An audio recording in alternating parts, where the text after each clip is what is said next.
y la OTAN en Japón, en ese caso mi opinión es que en ninguno de esos lugares voy a tener ningún resultado. El único lugar desde el que podría entender esta guerra es de adentro de la cabeza de Vladimir Putin. El actual presidente es el líder ruso más poderoso y con menos frenos desde Stalin. Y el momento en que decide lanzar esta guerra responde a sus ambiciones, su estrategia y sus rencores. Dicho lo cual, sin embargo, Estados Unidos no es enteramente inocente en haber echado leña a esta hoguera. ¿Por qué Putin considera que la aspiración de Ucrania de abandonar la esfera de influencia rusa implica tanto una pérdida estratégica como una humillación personal para él? Putin dijo literalmente que Ucrania, miren, no tiene derecho a reclamar independencia porque es parte integral de Rusia y su pueblo está conectado con nosotros por vínculo de familia y de sangre. Por eso para él esto es un tema de honor para Putin. Y él dice, se enamoraron de una persona equivocada, no se van a escapar ni con la OTAN ni con la Unión Europea. Y si tengo que hacer una guerra con cientos de miles de muertos, la voy a hacer. Yo sé que esto es mucho más complicado de lo que estoy diciendo, pero Putin es malo tanto para Rusia como para los vecinos de Rusia, para Ucrania fundamentalmente y para el mundo. Pero como decía, Estados Unidos y la OTAN no son meros espectadores inocentes en la evolución de este conflicto. Vladimir Putin es hoy sin dudas el hombre más peligroso del mundo. Haría cualquier cosa para justificar las terribles pérdidas que ha acumulado en nombre de un país como Rusia, donde los líderes derrotados no se retiran en paz. No aceptará nunca la derrota y tiene armas nucleares. Ese es un tema muy delicado. El otro monitoreo que se hace desde la OTAN en todo el mundo las 24 horas del día es dónde están las armas nucleares y si hay movimiento con las armas nucleares. Para que un país como Rusia, Estados Unidos, que son los que tienen bombas atómicas, Francia y otros, supongamos decida hacer un ataque nuclear, requiere un tiempo mínimo de entre 30 y 40 minutos para sacar las bombas atómicas del depósito donde están y llevarlas a un avión o a una plataforma de lanzamiento o a un submarino. Normalmente las bombas atómicas no están en el avión permanentemente, ni en el submarino, ni en un barco, ni en una lanzabombas atómicas, por el deterioro que puede tener la bomba atómica, que están guardadas a temperatura especial, con un cuidado especial, etc. Eso también se hace un monitoreo permanente, porque cuando hay un movimiento de una bomba atómica de un depósito hacia uno de estos lugares, quiere decir que cuando el país o el líder lo decide, está dispuesto a utilizar armas atómicas. Putin y su equipo han varias veces amenazado con este tema de las armas atómicas, y desde Occidente lo que más le han pedido a Putin, independientemente de la guerra y de la invasión que ha hecho Ucrania, etc., que por favor no mezcle esta guerra con un tema nuclear, porque eso sería el comienzo del fin del mundo. Fíjense ustedes las contradicciones y esta guerra, como yo les decía, que tiene 19 meses. Lo que les decía de la dependencia estratégica que generó China, Putin aprendió mucho de los chinos y también generó dependencia estratégica en Europa. Ustedes ya lo saben, Europa depende de Rusia para el gas, para el petróleo y para el uranio, porque el gas ruso era barato, estaba cerca, venía un gasoducto y el gas entraba derecho a las fábricas. Estaba muy barato. El petróleo también está cerca, y el uranio, que es fundamental uranio enriquecido, para que las centrales nucleares que generan energía eléctrica puedan funcionar, también venía de Rusia. O sea que Europa y Estados Unidos se durmieron, igual que con los chinos, porque era mucho más fácil recibir este gas barato que yo preocuparme cómo hacerlo. Desde que empezó la guerra hasta ahora, fíjense ustedes, las compras de gas de Europa a Ucrania, a Rusia, las compras de petróleo de Estados Unidos a Rusia aumentaron 40%. En el medio de Primero se destruyó el gasoducto que existía en Nord Stream, un problema allí, y ahora el gas de Rusia sale en barcos desde Rusia hacia Europa, en esos barcos que tienen grandes tanques. Entonces, fíjense ustedes entonces lo que les estoy diciendo de esta guerra. Putin está acusado ante los tribunales internacionales de crímenes de guerra, ha invadido un país, ha atacado blancos civiles, ha secuestrado niños, ha hecho todo este tipo de situaciones por los cuales fue condenado fundamentalmente por Estados Unidos, Europa y los países de la OTAN. A pesar de eso, desde que empezó la guerra hasta hoy, 19 meses, todas las semanas hay que llamar por teléfono a Putin para pedirle gas, petróleo o uranio. Europa está tratando, Estados Unidos, que eso vaya disminuyendo, pero no lo pueden hacer de un día para otro, piensen que va de una forma así.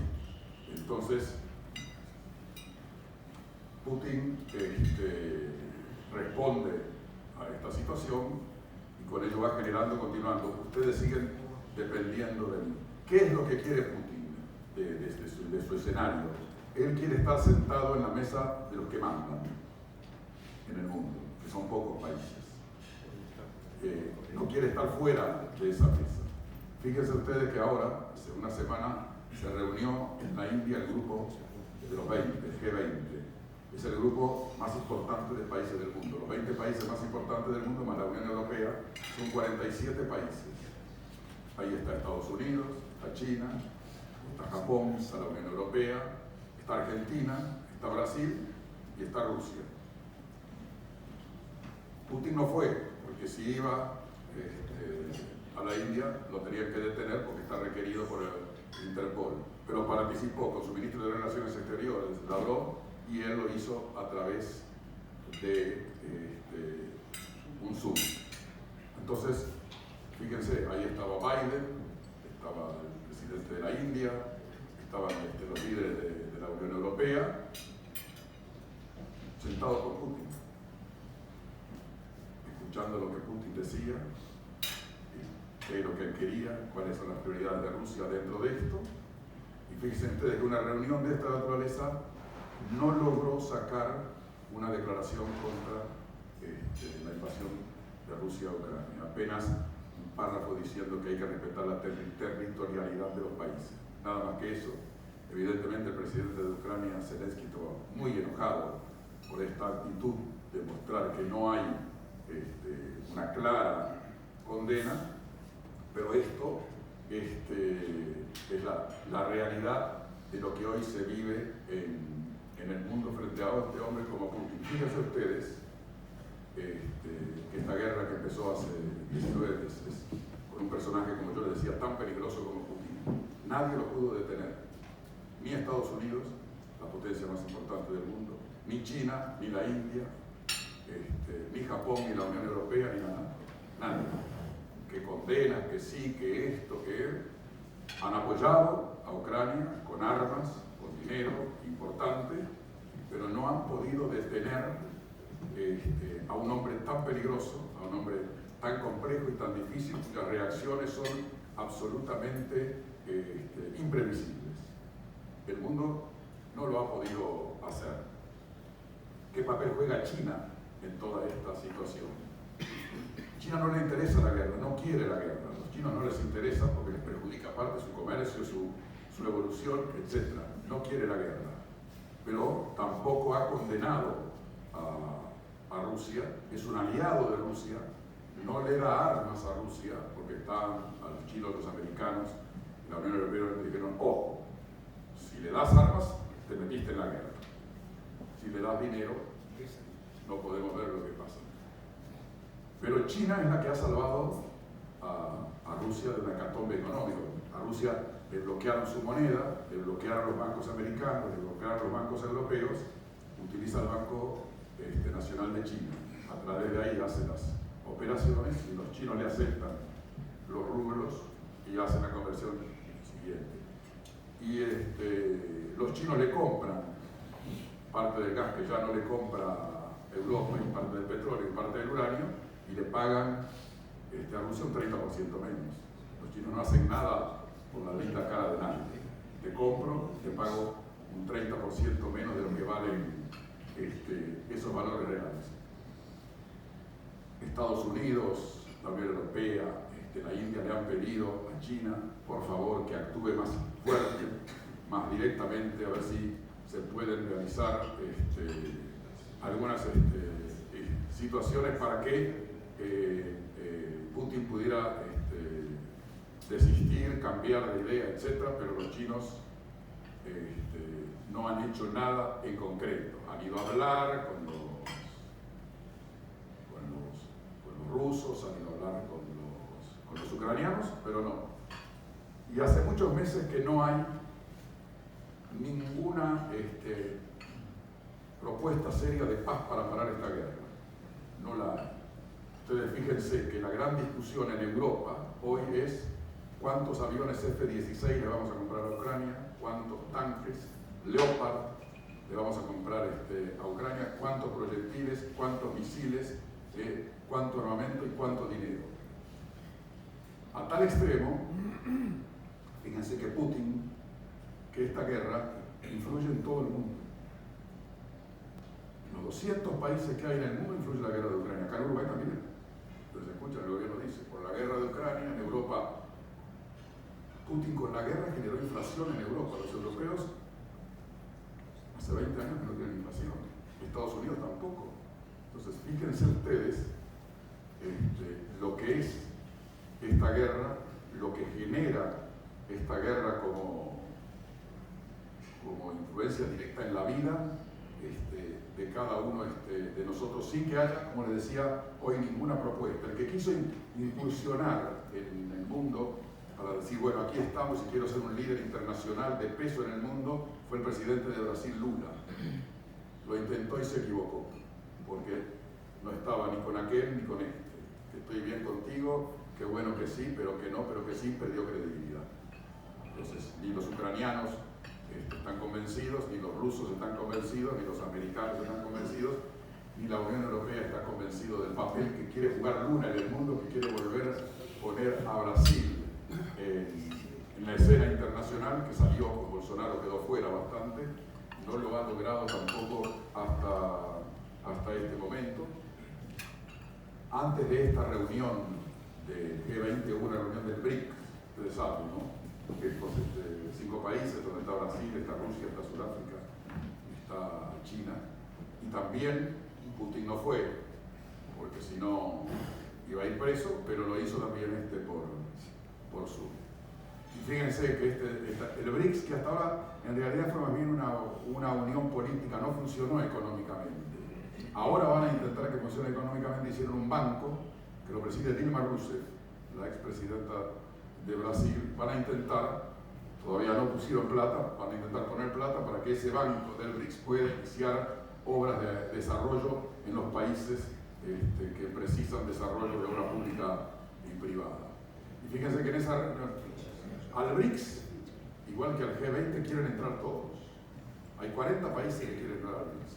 De todas las mezclas que ustedes quieren decir. En esta reunión aceptaron que entre Argentina, fíjense ustedes, con todo respeto de un gobierno que se va dentro de 3 días, pero Lula, que quiere ayudar y se equivoca, en mi opinión, Argentina dijo, yo propongo, acá está el presidente Alberto Fernández, mi amigo, y como él tiene con él, Lula ahí se equivoca, pero en el mundo los presidentes se equivocan cuando juegan la amistad personal sobre la función. Pasa en todos lados. No voy a mencionar, pero pasa en todos lados. La amistad personal frente a la función. Alberto Fernández, cuando era presidente de Argentina, fue de los pocos presidentes que fue a visitar a Lula a la cárcel, con Cristina Fernández. Miren qué dúo es eso. Sí. Bueno, y Lula le está agradecido, como le estuviera agradecido cualquiera de ustedes. Yo entiendo ese tipo de situaciones. Cuando, fíjate, estás en la cárcel, acusado de todo este tipo de cosas, nadie te viene a ver y viene un presidente y él está agradecido, pero se equivoca, lo puso Alberto Fernández, y Argentina va a entrar a la BRICS si gana las elecciones argentinas el candidato del gobierno, Massa. Si gana Patricia Bullrich o Milei, ya dijeron que se van del BRICS. Y fíjense el otro país que dejaron entrar, Irán. Ustedes, Irán es un país considerado un país terrorista, un país que no respeta los derechos humanos, un país que amenaza, que quiere hacer la bomba atómica, fabricante de armas. Los iraníes, así como ustedes ven, los mejores drones que existen en el mundo para la guerra se fabrican en Irán, no en Estados Unidos, no en Alemania, en Irán. Y es el principal proveedor de drones a Rusia. Bueno, invitaron a Irán allí también, así que hay una mezcla ahí. Entonces, el BRICS tampoco, frente al mundo occidental, no le da seriedad a ese tema. No es serio, ¿viste? Es decir, pongo a Irán aquí, pongo a Argentina, que habría bien un gobierno, no sabemos si se queda o no se queda, pero esa es la realidad de este mundo que estamos viviendo, en esta guerra que tiene estos componentes impresionantes. Ucrania, que tiene una gran solidaridad internacional de los países de la Unión Europea, de Estados Unidos y de otros países, también de países de América Latina, incluido Uruguay. Para sobrevivir en esta guerra, ¿quién se imaginan ustedes que es el que ha logrado que Ucrania no caiga en esta guerra? Que Ucrania pueda seguir volando, comunicándose, funcionando en los hospitales. ¿Qué personaje del mundo, a ver si alguno se anima a decir? Elon Musk. Exactamente. Fíjense ustedes, este es un personaje increíble que daría para hablar 2 charlas.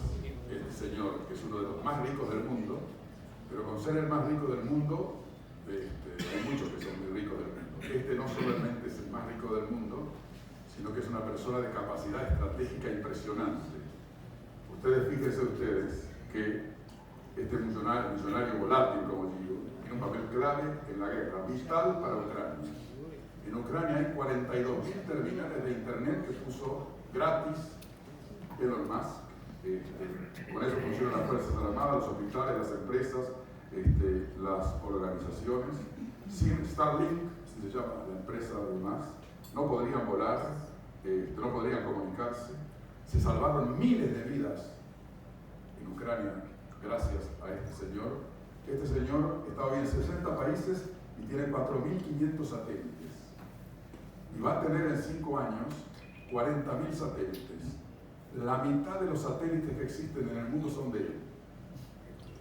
Uno se pregunta, y bueno, ¿cómo es esto? ¿Se distrajeron? ¿No entendieron nada? Esa es la realidad hoy. Fíjense que en este caso de la guerra, le pide el presidente de Ucrania, que está muy agradecido a Elon Musk por esto que ha hecho por Ucrania, le pide que le extienda el internet hacia la zona de los puertos, donde está el puerto de Odessa, y a la zona de la península de Crimea, ocupada por Rusia en el 2014. Y Elon Musk le dice al presidente de Ucrania, no te voy a poner internet en esa zona para que ataques a los puertos rusos y para que ataques a través de la península de Crimea. Para ver ustedes, yo les digo, las cosas que tiene esta guerra,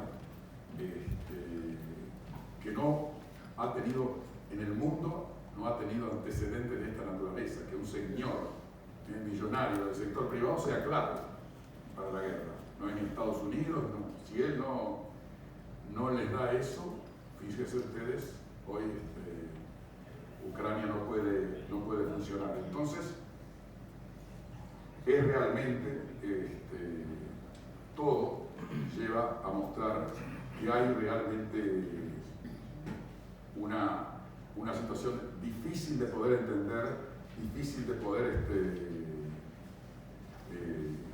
comprender. Una guerra donde actúan mercenarios. Los mercenarios Wagner, con este episodio tan conocido del líder de los Wagner Prigozhin, pero actúan otros mercenarios también. Esto es algo, no es nuevo en las guerras, pero hoy en el mundo hay 7 compañías de mercenarios muy poderosas que trabajan en todos los países, que se presentan al mundo y al mercado como empresas de seguridad. O sea que si mañana cualquiera los puede contratar, y lo han contratado el gobierno de Venezuela, el gobierno de Colombia, el gobierno de Brasil, ha contratado estos mercenarios La empresa de mercenarios más grande del mundo se llama Academy, que es una empresa norteamericana. Después hay otra, Defion Internacional, que es la segunda más grande, la Triple Canopy y la Garda World de Canadá. Hay mercenarios en 125 países que tienen aviones, helicópteros, armas, misiles, que cuestan muy caros y que se utilizan en lugar de los ejércitos. Pero además de mercenarios, porque en el mundo también hay, a algunos no les gusta que se hable de que hay, pero hay, y existen, hay la mafia también. La mafia también está en la guerra. Creo que de la mafia a veces me da miedo hablar, pero existe desde hace miles de años en todo el mundo. Mafias muy poderosas que trabajan alrededor del narcotráfico y alrededor de los fabricantes de armamentos. La mafia más grande del mundo es japonesa, la Yakuza, 100.000 personas. Impresionantes. Pueden hacer cualquier tipo de actividad en cualquier lugar del mundo. La segunda mafia más importante son las triadas de China. Tenemos las mafias que ustedes conocen, la italiana, la Cosa Nostra, la Camorra. La mafia roja es la mafia rusa. Tenemos la mafia mexicana, la mafia colombiana y después las pandillas centroamericanas. Las Mara Salvatrucha, los Latin Kings. Bueno, esto es un laberinto terrible que tenemos hoy en el mundo. Mafias, narcotráfico, mercenarios, industria del armamento, que también se habla poco de eso, está como medio prohibido. Hay 3 cosas, 4 cosas que en el mundo no se hablan porque tienen demasiado poder. La industria del armamento mueve 600.000 millones de dólares por año. Un avión de estos que le van a entregar a Ucrania vale 100 millones de dólares, un tanque vale 15 millones. Un misil vale $50.000, una hora de avión en el aire vale $40.000, un dron de estos que se usan ahora para la guerra vale entre $40.000 y $50.000 y depende del armamento que uno le ponga puede valer hasta $500.000. Lo de los drones que utilizan Rusia y Ucrania, los dos, es un avance brutal en la guerra. Para manejar un dron se precisa una persona. Por eso el ejército de Ucrania, con ayuda de Europa fundamentalmente, y el ejército ruso, con ayuda de los iraníes, han capacitado soldados para manejar los drones, que son son un poco más grandes que los drones que acá vemos nosotros para sacar fotos y para ir a fiestas. Un dron de la guerra tiene 1,5 m, 1,80 m de largo por 90 centímetros de ancho. Entonces el dron se maneja para la guerra a través de la pantalla, a través de una tableta, donde el soldado encargado de esto lo mandan a decir, acercarte lo más posible al puerto, donde haya 3 barcos, los vas a ver en la pantalla. En cuanto lo veas, ahí accionas y el dron va allí. El dron, que es un elemento nuevo en la tecnología, es difícil de detectar porque puede volar muy bajo. Los radares están para los aviones. Los drones, si el territorio es bajo, pueden volar a 50 metros, 40 metros de altura. Fíjense, puede volar más bajo, entonces no llegan. En estos últimos 7 días hubo ataques con drones. Ayer, en la madrugada, de Ucrania contra un astillero ruso donde estaban arreglando y destruyeron parte del astillero, destruyeron 2 o 3 barcos. Y Rusia atacó fuerzas navales de Ucrania también con drones. Y Rusia está utilizando drones y aviones no tripulados permanentemente para atacar las ciudades de Ucrania.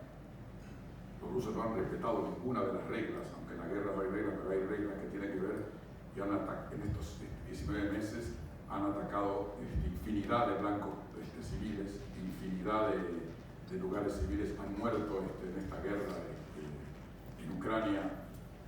Igual las informaciones de la guerra, cuántos murieron, cuántos hay, nunca son verdad, porque esa es la realidad.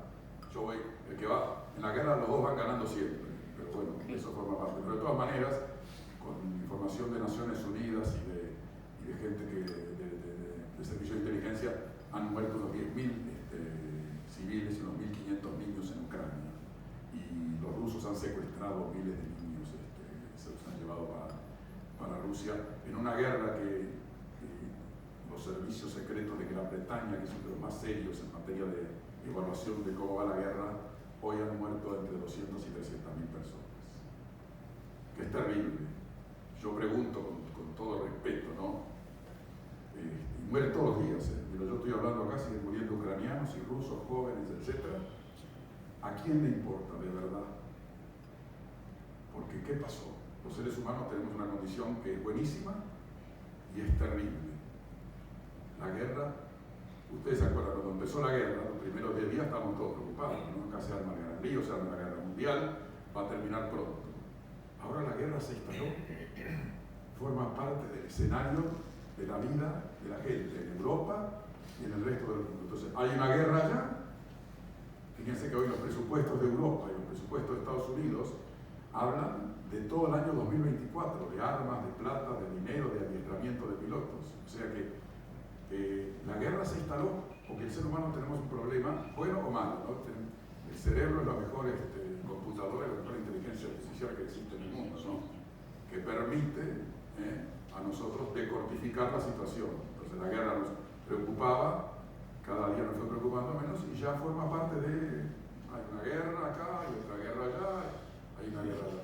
Es peligroso, es muy peligroso que hoy ocurra esto en el mundo, porque, ya les digo, la guerra entró a formar parte del escenario en el cual nos movemos, en el cual estamos implicados. Y otro fenómeno que pasa hoy en la guerra, los dos países involucrados en la guerra, nadie quiere ir más a la guerra. Ni en Ucrania, ni en Rusia. A la guerra la mayoría de los que fueron hasta ahora y que van son jóvenes, menores de 30, pero muchos entre 22 y 25. Y bueno, no quieren ir a la guerra. Y se dan cosas naturales, ¿no? Yo para no ir a la guerra hago cualquier cosa. Entonces, en Ucrania se descubrieron temas de corrupción vinculados a la gente que pagaba certificados médicos para no ir a la guerra, hubo que cambiar al ministro de Defensa, dentro de la lógica humana. Yo entiendo, yo tuve la oportunidad de estar en Ucrania, de estar en Polonia y ver lo que significa para un joven que uno no entiende, ¿viste? Que te mandan a la guerra con grandes posibilidades que no vuelvas. Eso de defender tu patria, todo lo que te parezca, pero eso. El drama de la guerra es un drama terrible. Fíjense que incluso se descubrió una organización en Cuba que se llevaba a los cubanos para Rusia diciéndoles que les conseguían trabajo en una fábrica. Cuando llegaban a Cuba le dijeron: antes de la fábrica tenés que ir a la guerra. Saltaron y por suerte no pasó a mayores la cosa. Y bueno, como yo decía, el último episodio, el último personaje que se incorpora a la guerra es el líder de Corea del Norte, Kim Jong. Peligroso, peligrosísimo, estamos hablando. Alianza Putin-Corea del Norte, el país más aislado del mundo, del cual no sabemos nada, gobernado por otra persona, para ser respetuoso, desestabilizado emocionalmente. Hoy, si uno tiene que analizar qué problema tiene Putin, está, aparte de todo, desestabilizado emocionalmente. Cuando una persona está desestabilizada emocionalmente, no actúa racionalmente. Y eso es peligrosísimo. Y entonces, este personaje, Kim Jong, porque es un personaje también, ¿no? Viaja solo en tren, blindado, único en el mundo. Horas, no sube un avión porque tiene miedo que lo maten. No toma un vaso de agua si antes no lo prueban 3 de sus guardaespaldas. No comen un pedazo de canasta que lo prueban 3, sino porque estaba obsesionado. Bueno, pero se reunió en Siberia, fíjense, se fue de Corea del Norte a Siberia, a un cosmódromo, que es un lugar donde Rusia lanza cohetes y hace experiencias militares. Que Putin le quería mostrar: mirá lo que tengo acá. Y ahí hicieron un acuerdo militar. Entonces, este líder les dice a Putin: esta guerra sagrada es una guerra en la cual te voy a acompañar hasta el final. Entonces, hay una preocupación. Cuando se incorporan este tipo, fíjense los personajes que están en esta guerra: Putin, el coreano, Irán, Entonces, miren quién está Putin acá en América Latina, quiere estar con Venezuela y con Nicaragua y con Cuba. Esos son los socios. Cada uno saca las conclusiones que parecen.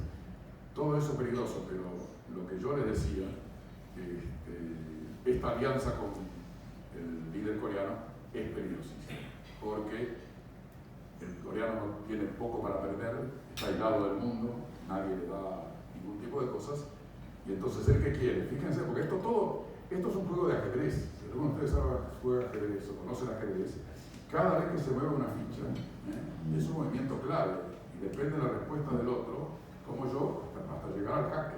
Bueno, esto es igual. Nadie hace nada por la linda cara de Putin. ¿Qué dice este hombre, el coreano? Yo te voy a ayudar, guerra sagrada, vamos hasta la muerte. Vos, Putin, estás en el G20.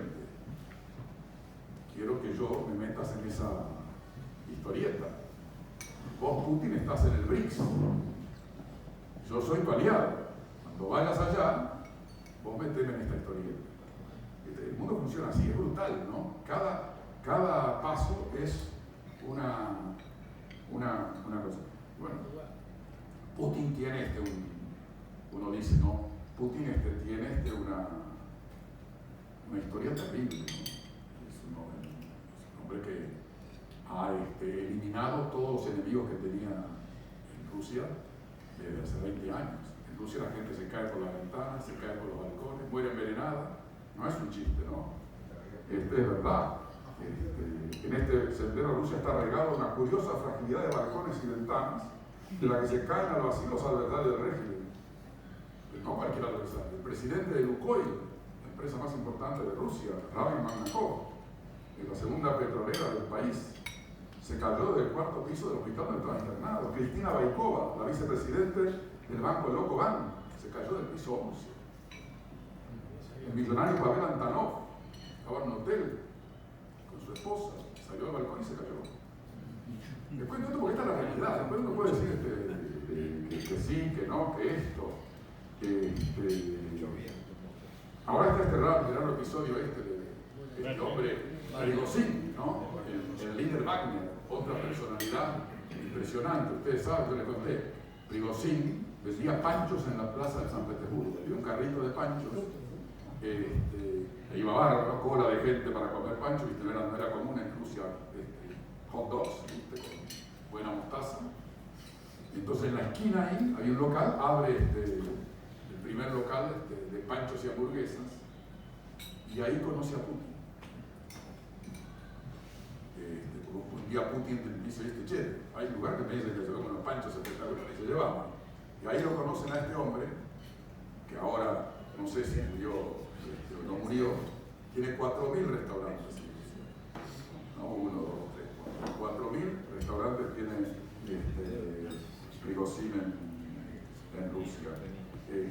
Esto si el Kremlin ordenó el asesinato del líder Wagner, hay que saber si fue un castigo por su amotinamiento o en prevención por lo que el mercenario pudiera volver a intentar. Esto se parece un poco a la saga del Padrino de Paul Coppola, ¿no? Las instancias de disputas de resolver se amputa al otro, a veces como dado de poder y otra vez como una desesperada defensa del lugar conquistado. No hay piedad. Poco antes puede haber habido abrazos y brindis entre víctimas y victimarios, y después el asesino va al entierro. ¿Ustedes se acuerdan del Padrino? Cuando voy al entierro para comprobar que murió. No, ustedes se ríen, pero esa es la realidad de Putin, que tiene además una lista de envenenados, ustedes se acuerdan, con plutonio y con Novichok, que es el otro de las cosas que usted. Pero ese es el personaje que hoy está manejando una situación que, como yo les digo, ha cambiado el mundo. Les cuento esto a modo de anécdota, contado por un periodista muy calificado que conoce a Putin, que es un periodista ruso, que me decía, Putin se levanta de mañana en la casa, tiene al lado del dormitorio 6 pantallas de televisión y de computadora, y él se levanta y dice, para decirlo claramente, a ver, ¿a quién estoy jodiendo hoy? Y él dice, no, pero como es un tipo que no es normal, va y ¿viste? Llega a la pantalla y dice, a ver acá, Japón. mensaje abierto.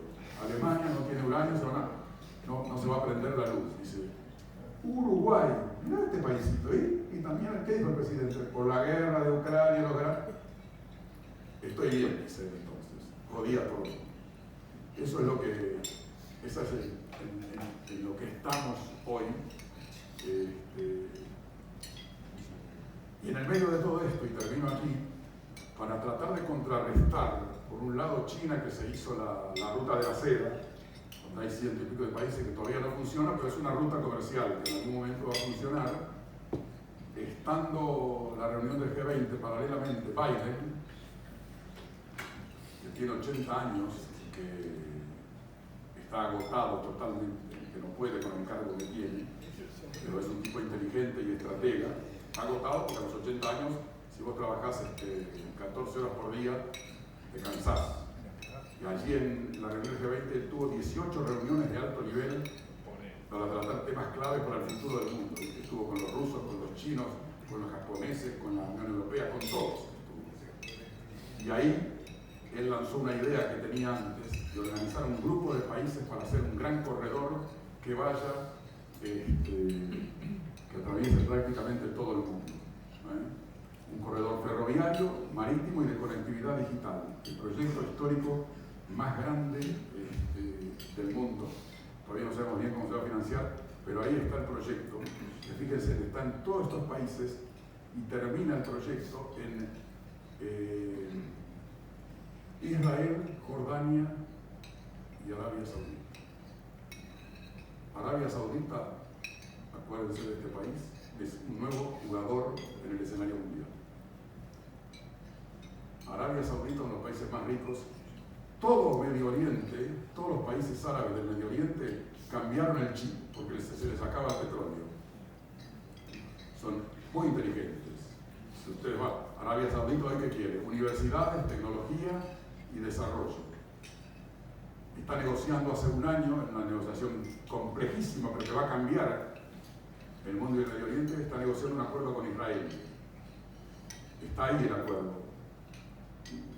Detalle más, detalle menos, pero va a llegar, puede demorar. Bueno, acuérdense de este país. Entonces, Arabia Saudita, con Emiratos Árabes, con Qatar, con Jordania, con Egipto, son todos países que quieren tecnología, que quieren desarrollo, que quieren tener las nuevas universidades del mundo. Y en eso estuvo trabajando Biden, que a pesar de sus años, es uno de los políticos americanos de mayor experiencia, estuvo 30 años en el Senado de Estados Unidos, fue vicepresidente, conoce a todos los líderes del mundo, y los americanos que no dejaron de tener la única obsesión que tienen. Somos el número 1 del mundo en economía, el número 1 del mundo en tecnología y el número 1 del mundo en armamentos. Esa es lo que quiere Estados Unidos.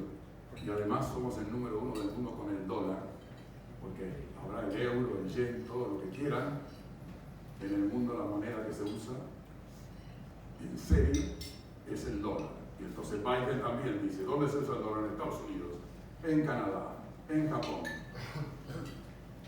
y en América Latina también.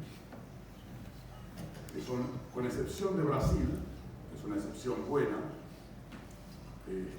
todo el resto de las economías latinoamericanas son absolutamente dolarizadas y no van a poder salir del dólar, incluso Cuba. Muchas gracias.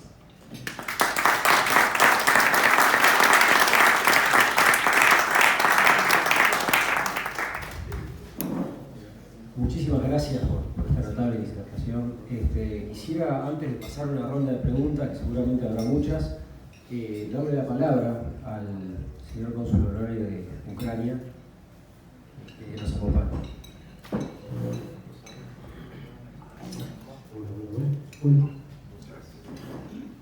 Muchas gracias, presidente.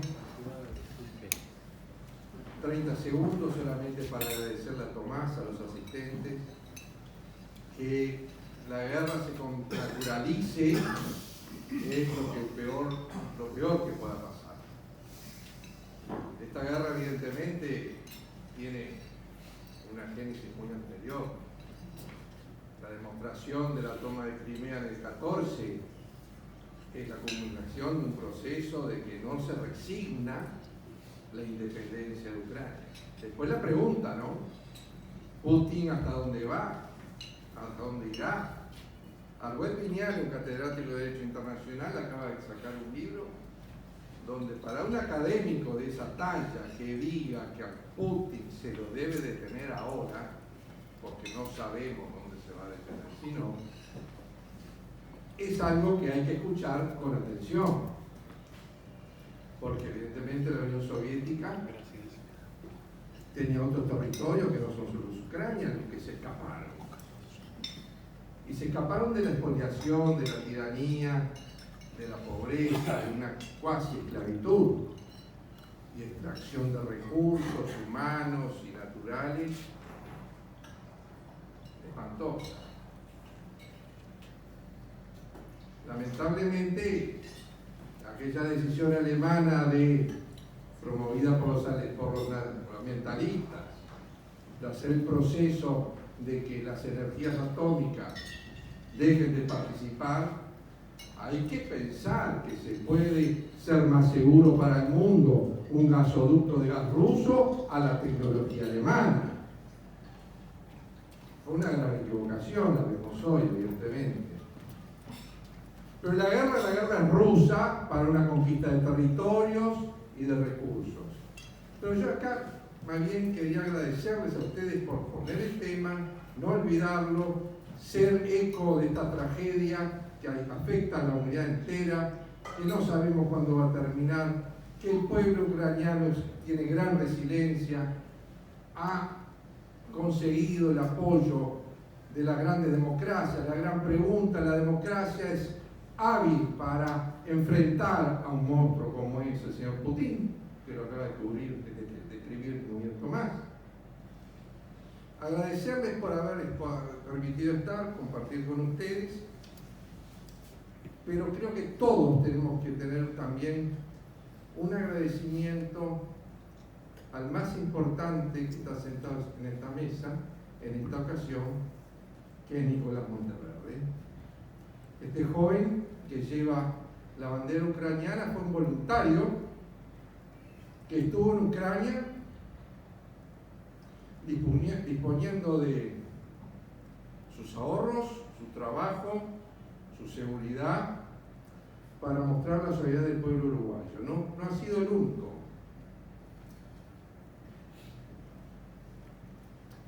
En Uruguay hay un padre de una familia que son padres de un mayor del ejército ucraniano que está combatiendo.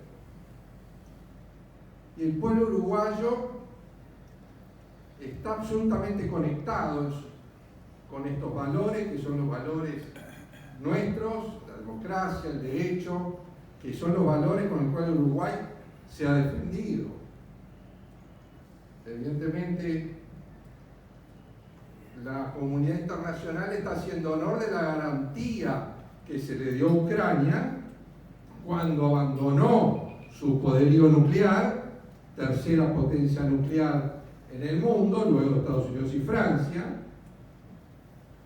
en favor de Rusia, al adherirse al Tratado de No Proliferación de Armas Nucleares. Así que mi agradecimiento a ustedes, el agradecimiento a Nicolás de poder compartir la mesa con él. Sos un ejemplo en el que todos nos queremos inspirar. Muchas gracias.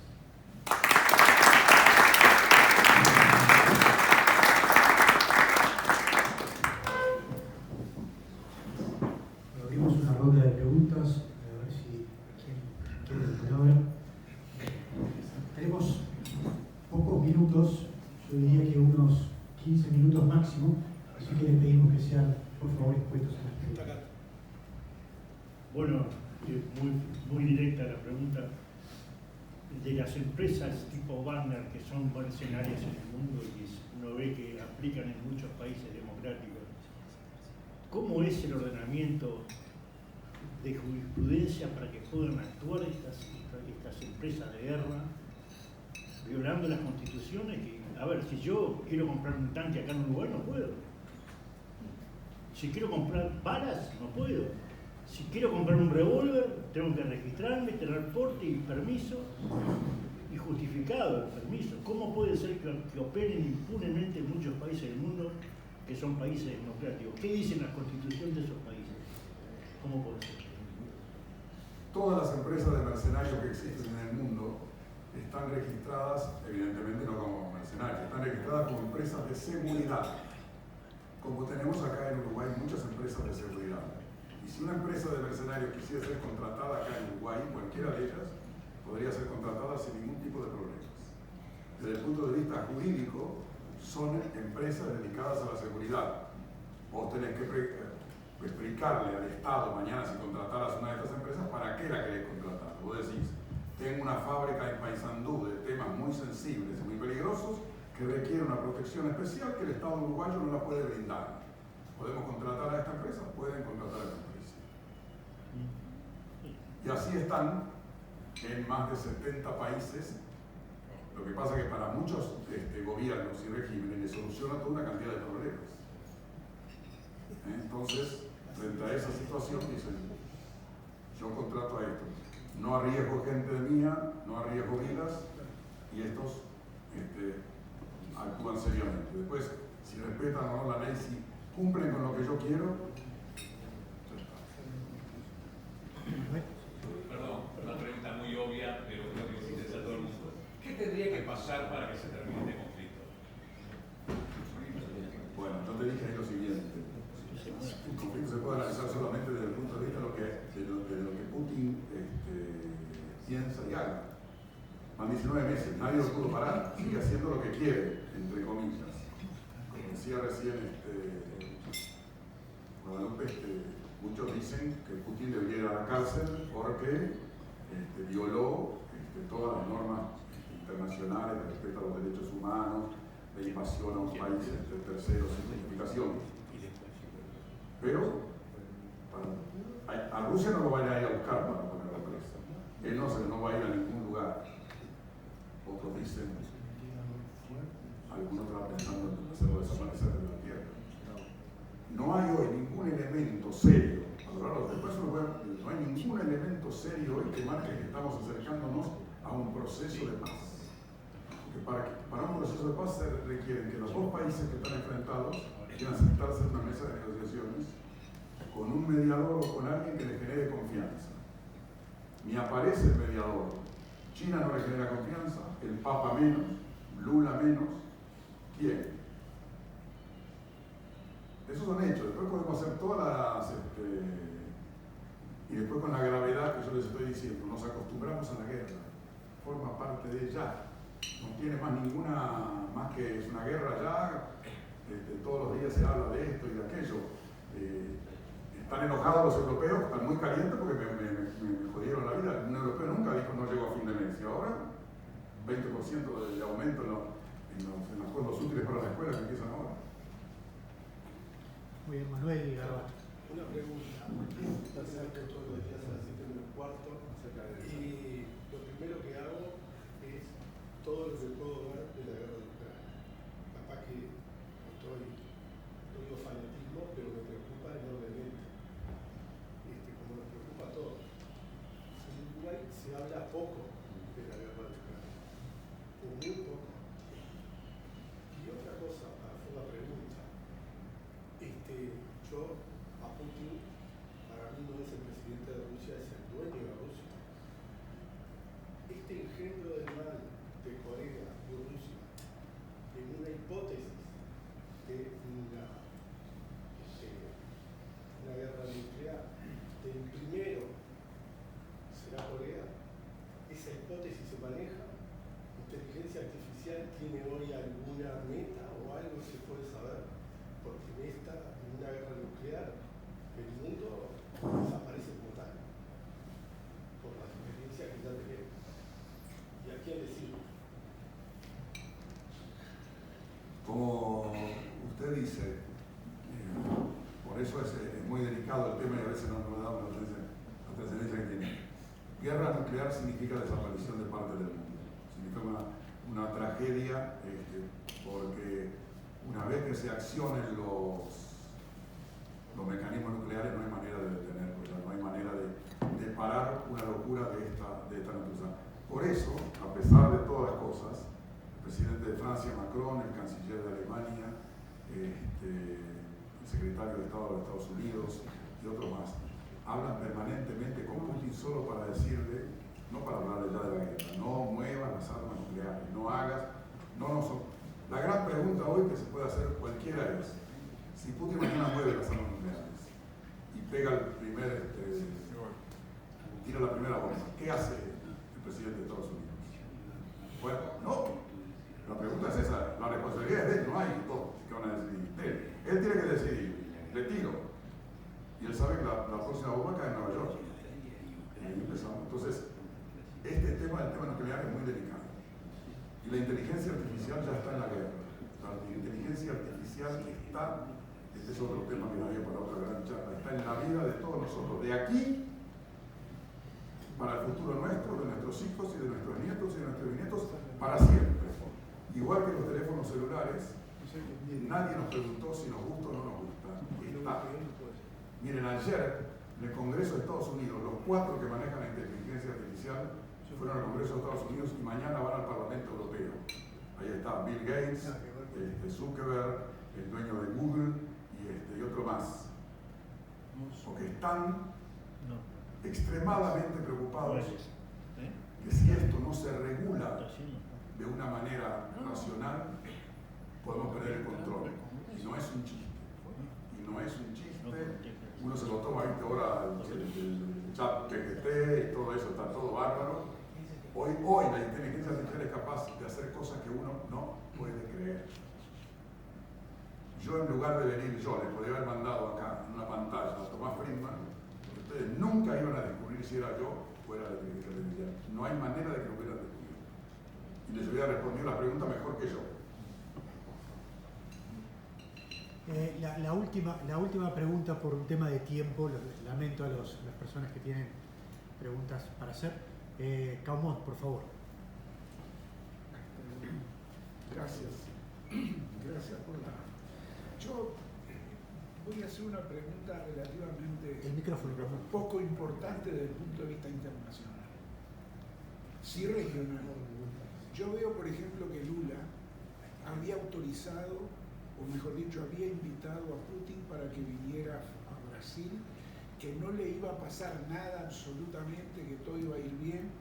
Unos días después tuvo que darse vuelta porque le dijeron, mirá, el Poder Judicial brasileño le dijo, mirá, los vamos a llevar en cana.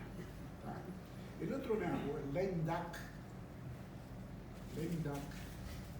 el presidente de la Argentina, se une al BRICS. Entonces yo digo, nosotros somos pequeñitos, pero estamos en el Mercosur y no nos dan pelota desde el punto de vista económico, desde el punto de vista comercial y demás. Con esos dos temas, ¿no?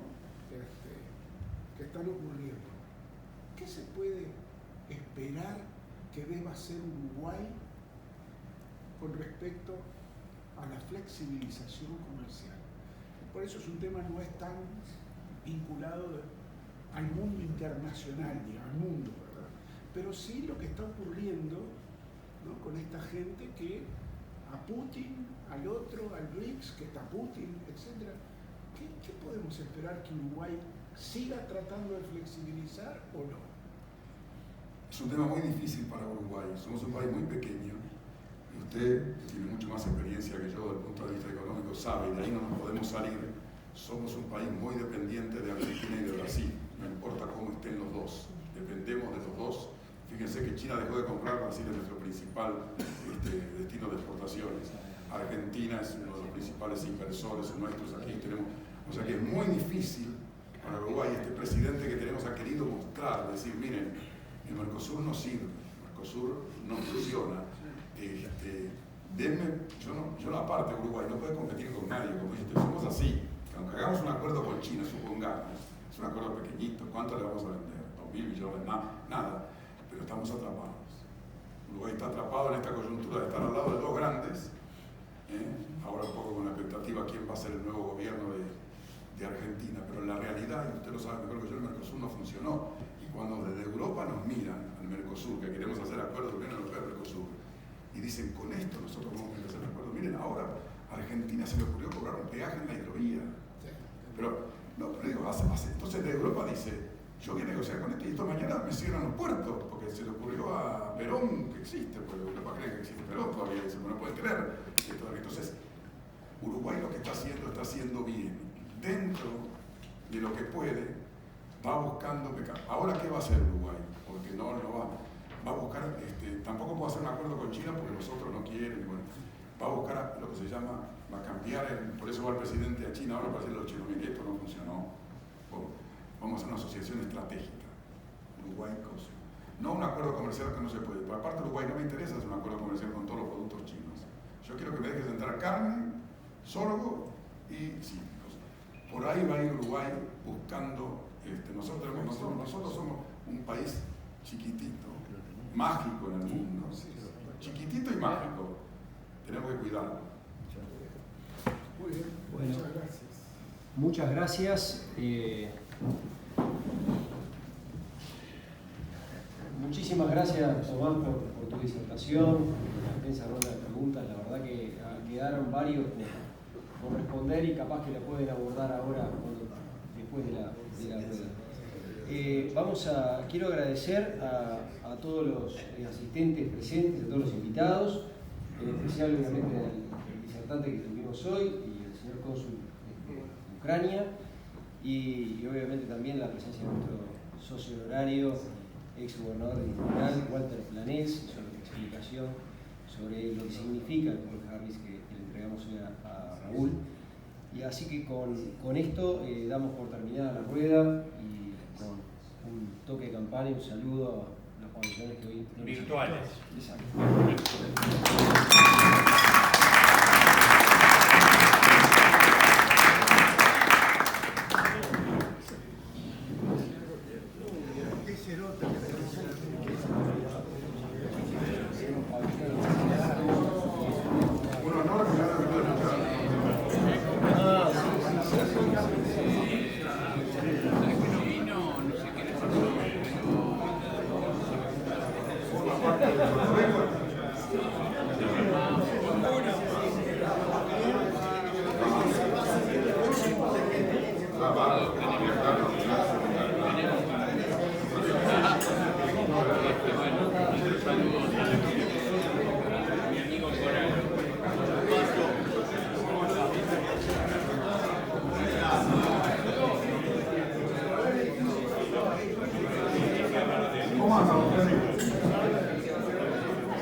No.